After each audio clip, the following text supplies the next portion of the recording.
बॉलीवुड में कई बेहतरीन कलाकार आए और गए। कुछ कलाकार तो आज भी बॉलीवुड में हैं, भले उनकी उम्र ढलते हुए वो बॉलीवुड से बाहर हो गए हैं, लेकिन बात आती है फिल्मों की तो उनका नाम जरूर लिया जाता है। जी हाँ दोस्तों, बात की जाए तो 80 और 90 के दशक में अगर आज के दौर में हम चले तो कुछ ज़्यादा ही ओपन सिलसिला किसिंग सीन को दिखाया जाता है, लेकिन ये बात कोई नई नहीं है। अगर बात की जाए तो 80 और 90 के दशक में कुछ इसी तरीक़ा से पहले भी अडल्ट सीनों का प्रयोग किया जाता था। जी हाँ, आज हम एक ऐसे ही बेहतरीन फिल्म के बारे में बात करने वाले हैं जिन्हें आपने कई बार देखे होंगे। आइए जानेंगे आज इस वीडियो में मंदाकिनी और राजीव कपूर जी के बारे में। जी हाँ दोस्तों, तो वीडियो को अगर आप पसंद करते हैं तो चैनल को सब्सक्राइब करें और लाइक करें, क्योंकि जब भी आपको इस तरह के वीडियो चाहिए तो हमें आप कमेंट बॉक्स में बिल्कुल अपनी राय रखें। मैं उन कलाकारों के बारे में बिल्कुल आप तक सटीक और ओरिजिनल कहानी पहुंचाने की कोशिश करूंगा।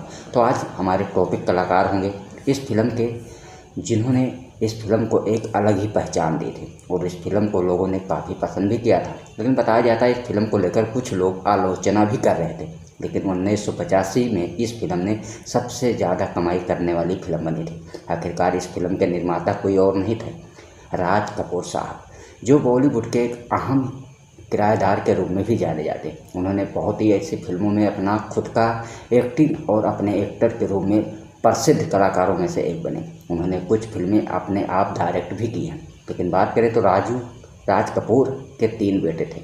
सबसे पहले हम जानेंगे राजू कपूर और ऋषि कपूर और रणधीर कपूर, ये तीनों सगे भाई हैं। लेकिन सबसे बड़े बेटे रणधीर कपूर, उसके बाद माझिल बेटे ऋषि कपूर, उसके बाद सबसे छोटे बेटे उनके राजू कपूर।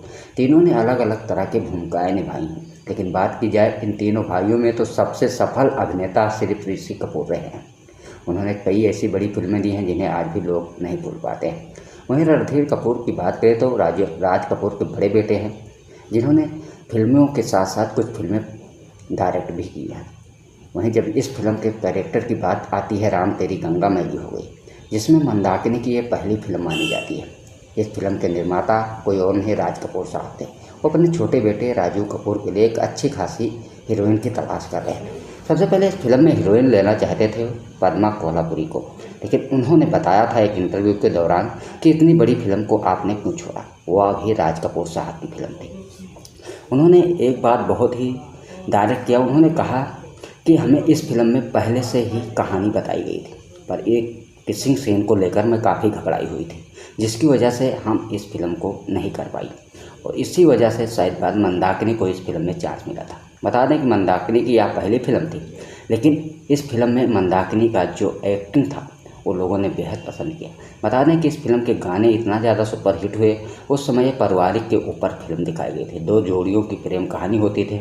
वहीं राजू कपूर और मंदाकिनी के बीच का रिश्ता कुछ इस तरह से होता है। लेकिन इस फिल्म में राजू कपूर मंदाकिनी के प्यार को पाकर एक अलग चले जाते हैं, जिसकी वजह से मंदाकिनी को कुछ अलग ही तरह से इस फिल्म में दिखाए गए, जिसके लिए उन्हें आलोचना झेलनी पड़ती है। इस फिल्म में राजा मुराद साहब भी एक छोटे से विलन के किराएदार में नज़र आते हैं। लेकिन हम बात करें तो मंदाकिनी की इस फिल्म के बाद उनके ज़िंदगी में थोड़ा और संकट बढ़ा था। जी हाँ, हमने आपको इस माध्यम से बताना चाहूँगा, जो कई बार इस तरह से अफवाहें भी आई थी या सच है या जो भी है, लेकिन मैं आपको इतना ज़रूर हिंट देना चाहूँगा कि मंदाकिनी की यह फिल्म सुपर डुपर हिट होते और उनकी कुछ इस तरह से सीने को देखकर दाऊद इब्राहिम भी उनके पीछे पड़ गए थे। यह बात कितनी सच है इसके बारे में तो हम क्लियर नहीं करेंगे, लेकिन जितना सच है मैं आपको ज़रूर बताना चाहूँगा।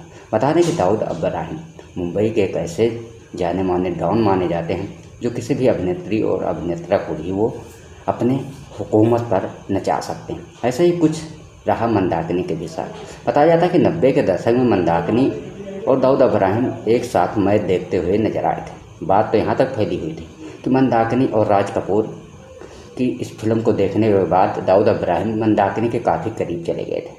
मंदाकिनी और दाऊद इब्राहिम एक दूसरे को पसंद भी करने लग गए थे, लेकिन मंदाकिनी से पूछे जाने पर उन्होंने इसे बिल्कुल झूठा साबित किया था। तो दोस्तों हम बताएं तो मंदाकिनी ने अपने करियर में कई बड़ी फिल्में की, पर राम तेरी गंगा मैली जैसे फिल्म उन्हें नहीं मिली और इस तरह से उन्होंने अडल्ट या किसिंग सीन और फिल्मों में नहीं दिया। इसके लिए आप लोग मंदाकिनी और राजीव कपूर की इस फिल्म को कितनी बार देखे हैं, तो क्या जो भी इसमें सीन दिखाए गए थे और इसकी कहानी थी आप लोगों को कैसी लगी थी कमेंट बॉक्स में तो ज़रूर बताएं और पसंद आए तो लाइक करें।